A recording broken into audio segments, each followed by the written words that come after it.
Imagina una ciudad legendaria, construida por los mismos dioses, protegida por murallas impenetrables. Ahora, imagina que arde hasta los cimientos. ¿Cómo pudo caer la poderosa Troya? La historia que conoces sobre un caballo de madera es solo el final de un relato mucho más oscuro. Una saga de 10 años de sangre, traición y la furia de los inmortales. Hoy no te contaré un mito, sino la guerra tal y como la narraron quienes la vivieron de cerca. Todo comenzó no con un ejército, sino con una boda. A la celebración entre el mortal Peleo y la diosa Tetis, fueron invitados todos los dioses, excepto una. Eris, la diosa de la discordia. Furiosa, arrojó en medio del banquete una manzana de oro con una inscripción, para la más bella. 3 diosas la reclamaron al instante. Hera, la reina de los dioses, Atenea, la diosa de la sabiduría, y Afrodita, la diosa del amor. Zeus, negándose a elegir, le encargó el juicio a un mortal, un joven pastor llamado Paris, que en realidad era un príncipe troyano exiliado. Nunca imaginarías el poder de una promesa divina. Hera le ofreció a Paris el dominio sobre toda Asia. Atenea le prometió la victoria en todas las batallas. Pero Afrodita le susurró al oído la oferta más tentadora de todas: el amor de la mujer más hermosa del mundo, Helena, la reina de Esparta. Paris, joven e impulsado por el deseo, le entregó la manzana a Afrodita, sellando así el destino no solo de su ciudad, sino de toda una generación de héroes. Poco después, en una visita diplomática a Esparta, Paris, con la ayuda de la diosa, sedujo a Helena y huyó con ella de vuelta a Troya, llevándose también gran parte del tesoro espartano. Lo que pasaba entonces era una cuestión de honor inquebrantable. Menelao, el rey de Esparta y esposo traicionado, acudió a su poderoso hermano, Agamenón, rey de Micenas. Juntos, invocaron un antiguo juramento que todos los reyes y príncipes de Grecia habían hecho: defender el matrimonio de Helena. En poco tiempo, una flota de más de 1000 naves se congregó en el puerto de Áulide, el ejército más grande que el mundo había visto, liderado por leyendas como el astuto Odiseo, el fiero Áyax y, por supuesto, el invencible Aquiles, el hijo de la diosa Tetis, cuya boda había iniciado todo. La guerra era inevitable. Los vientos, sin embargo, se negaban a soplar. Los dioses, ofendidos por Agamenón, exigían un sacrificio terrible para permitir que la flota partiera: la vida de su propia hija, Ifigenia. Solo con su sangre, los barcos griegos pudieron finalmente zarpar hacia las costas de Troya.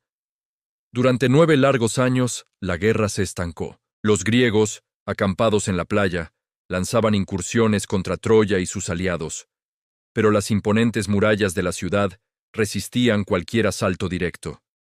Los troyanos, liderados por su noble rey Príamo y su mayor guerrero, el príncipe Héctor, defendían su hogar con una valentía desesperada.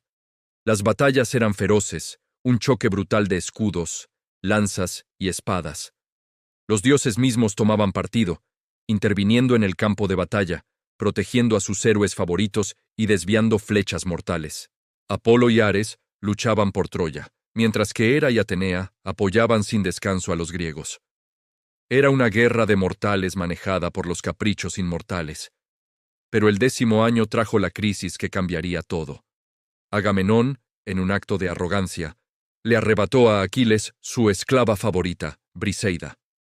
Enfurecido, el gran guerrero se retiró de la batalla, jurando no volver a luchar. Sin su héroe más poderoso, la balanza se inclinó drásticamente a favor de Troya. Héctor, aprovechando la ausencia de Aquiles, lideró una ofensiva arrolladora que hizo retroceder a los griegos hasta sus propias naves, amenazando con quemar la flota y poner fin a la guerra. El pánico se apoderó del campamento griego. Fue entonces cuando Patroclo, el amigo más querido de Aquiles, le suplicó que le permitiera unirse a la lucha vistiendo su armadura para infundir miedo en los troyanos.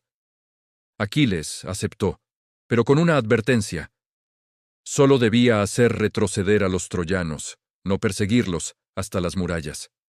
Pero Patroclo, embriagado por el éxito en la batalla, desobedeció. empujó a los troyanos hasta las puertas de la ciudad, donde se encontró cara a cara con el príncipe Héctor. Con la ayuda del dios Apolo, Héctor mató a Patroclo y le arrebató la gloriosa armadura de Aquiles como trofeo. La noticia llegó a oídos de Aquiles, y su dolor se transformó en una furia que sacudió los cielos. Lo que sucedió después fue la venganza en su forma más pura. Aquiles volvió a la guerra, sediento de la sangre de Héctor. Su madre le consiguió una nueva armadura, forjada por el mismísimo dios Hefesto. El campo de batalla se silenció ante su regreso. Los troyanos huyeron aterrorizados. Solo Héctor, por honor, se quedó a enfrentarlo. La persecución fue legendaria. 3 vueltas alrededor de las murallas de Troya, hasta que Atenea engañó a Héctor para que se detuviera y luchara. El duelo fue breve y brutal. Aquiles, conociendo el punto débil de su antigua armadura, clavó su lanza en el cuello de Héctor, pero su furia no terminó ahí. Ató el cuerpo de su enemigo a su carro y lo arrastró por el polvo frente a los muros de Troya. Ante la mirada horrorizada de su esposa, sus padres y todo su pueblo. El dolor de un padre puede conmover incluso al corazón más endurecido. Esa noche, el anciano rey Príamo, guiado por los dioses, se adentró en secreto en el campamento griego. Se arrodilló ante Aquiles, el asesino de su hijo, y besando sus manos, le suplicó que le devolviera el cuerpo de Héctor para darle un entierro digno. Aquiles, conmovido y pensando en su propio padre, finalmente cedió. Se acordó una tregua de 12 días para los funerales de Héctor. Troya lloró a su héroe, sabiendo que con él moría también su última esperanza. La guerra parecía haber llegado a su fin. Pero la caída de la ciudad se acercaba de la forma más inesperada. Con Héctor y Aquiles muertos, pues el gran guerrero griego cayó poco después por una flecha de Paris guiada por Apolo, la fuerza bruta ya no era suficiente. Era el momento del ingenio. Odiseo, el más astuto de los griegos, ideó un plan audaz: construir un gigantesco caballo de madera hueco y dejarlo en la playa como una supuesta ofrenda a los dioses, mientras la flota griega fingía retirarse. Dentro del caballo se escondieron los mejores guerreros griegos. Los troyanos, jubilosos, creyeron que la guerra había terminado. Ignorando las terribles advertencias de su sacerdote Laocoonte y de la profetisa Casandra, metieron el caballo dentro de sus murallas impenetrables. Esa noche, Troya celebró su supuesta victoria. La ciudad, por primera vez en 10 años, bajó la guardia. Cuando la oscuridad era total y el vino había nublado los sentidos de todos, los guerreros griegos salieron del vientre del caballo, abrieron las puertas de la ciudad y dieron la señal a la flota que había regresado en secreto. Lo que siguió fue una masacre. Hombres, mujeres y niños fueron asesinados sin piedad. Los templos fueron profanados y la gran ciudad de Troya, la joya de Asia, fue saqueada y quemada hasta que solo quedaron ruinas humeantes y el eco de los lamentos. Así, una guerra iniciada por el juicio de un príncipe y el rapto de una reina terminó con el exterminio de toda una civilización, un final brutal grabado a fuego en la memoria de la humanidad. Desde un juicio de belleza hasta el exterminio de una ciudad. La guerra de Troya nos muestra cómo las pasiones de los hombres y los caprichos de los dioses pueden desatar una década de destrucción. El amanecer prometía un día más de asedio, el 10º año ya. Mi nombre es Lico, y luchaba por Troya. Desde lo alto de la muralla, el campamento griego parecía un nido de hormigas furiosas, pero ese día algo era distinto. El silencio. Las naves habían zarpado y en la playa, solitaria y monumental, se erigía una ofrenda. Un caballo de madera gigante. ¿Era un regalo para los dioses? ¿Una señal de su rendición? Nadie podía imaginar que dentro de esa escultura se escondía el final de nuestra historia, el fin de una era. Hoy te contaré, desde mis propios ojos, cómo cayó la invencible Troya. La ciudad estalló en júbilo. Después de una década de sangre, miedo y escasez, nuestros enemigos se habían ido. La gente salió de sus casas, corriendo hacia la playa, rodeando el inmenso caballo. Los sacerdotes discutían. Unos, como Laocoonte, gritaban que era una trampa, una artimaña de Odiseo. Temo a los griegos incluso cuando traen regalos. Recuerdo que advirtió antes de que 2 serpientes marinas emergieran y lo devoraran junto a sus hijos. Para muchos, fue una señal divina. Los dioses castigaban a quien se oponía a su voluntad.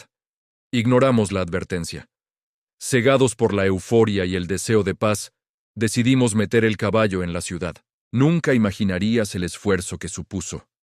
Tuvimos que derribar parte de nuestras propias murallas, las que nos habían protegido durante 10 años, para que el coloso de madera pudiera entrar. Lo arrastramos con cuerdas y rodillos, mientras los niños danzaban a su alrededor, cantando himnos de victoria. El caballo fue depositado en el corazón de Troya, frente al templo de Apolo. Esa tarde, celebramos. El vino corría libremente, las hogueras iluminaban las calles y la música ahogaba cualquier pensamiento de cautela. Yo mismo, agotado y feliz, bebí más de la cuenta, creyendo por fin que volvería a mi vida, a mi familia, que la guerra había terminado. Qué ingenuos fuimos. Lo que pasó entonces, cuando la noche cubrió la ciudad borracha de falsa victoria, aún hiela mi sangre. La oscuridad era total, solo rota por las brasas de las hogueras. De repente, un sonido sordo. Una compuerta se abrió en el vientre del caballo de madera.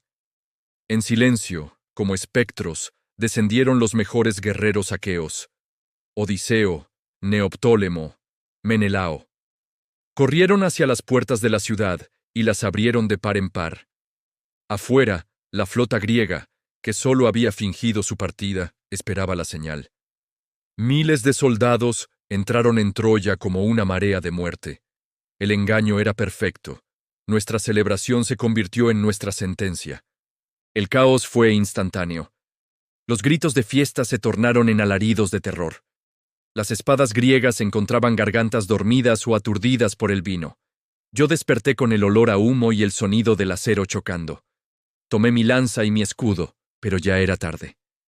El fuego se extendía por las casas de madera, devorando todo a su paso. Salí a la calle y vi el horror.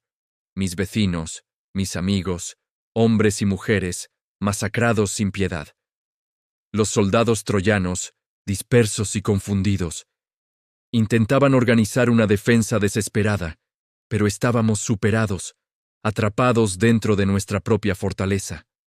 La ciudad inexpugnable se había convertido en una trampa mortal. Luché como pude, abriéndome paso entre las llamas y los enemigos.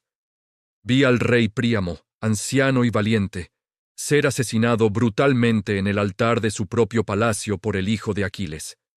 Vi a las mujeres de la realeza, a la reina Hécuba y a sus hijas, ser arrastradas como botín de guerra.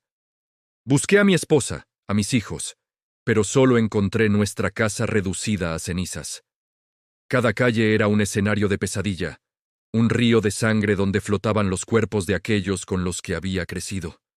El orgullo de Troya, su riqueza, su cultura, todo se estaba quemando ante mis ojos. Mi escuadrón fue aniquilado. Uno a uno vi caer a mis hermanos de armas. Herido y solo, me refugié en las sombras de un callejón, viendo cómo los griegos saqueaban los templos, robando los tesoros y profanando los altares. No había honor en esa victoria, solo brutalidad. No era una batalla, era una carnicería. Escuché los lamentos de Casandra, nuestra profetisa, a quien nadie nunca creyó. Sus advertencias se habían cumplido de la forma más cruel posible. Troya no cayó por la fuerza de las armas, sino por la astucia de un engaño y nuestra propia arrogancia. Al amanecer, la ciudad ya no existía.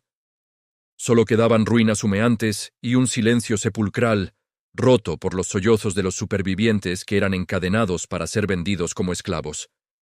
Yo fui uno de ellos. Mientras me arrastraban hacia las naves griegas, miré atrás por última vez. Las murallas que parecían tocar el cielo eran ahora un montón de escombros. La gran Troya, la joya de Asia, había sido borrada del mapa. Fui testigo de su gloria y de su fin. Sobreviví para contarlo, pero una parte de mí murió aquella noche, junto a mi hogar. La historia del caballo de Troya es un recordatorio de que las mayores fortalezas pueden ser derribadas desde dentro y que la euforia puede ser el velo que oculta el mayor de los peligros. Lo que para los griegos fue una victoria legendaria, para nosotros fue el fin de nuestro mundo. Si crees que la caída de una ciudad fue cruel, espera a descubrir lo que el destino les deparó a los vencedores en su largo y tormentoso regreso a casa. Si te gustan estas historias del mundo antiguo, contadas desde dentro, en este canal encontrarás muchas más. Gracias por acompañarme en este relato.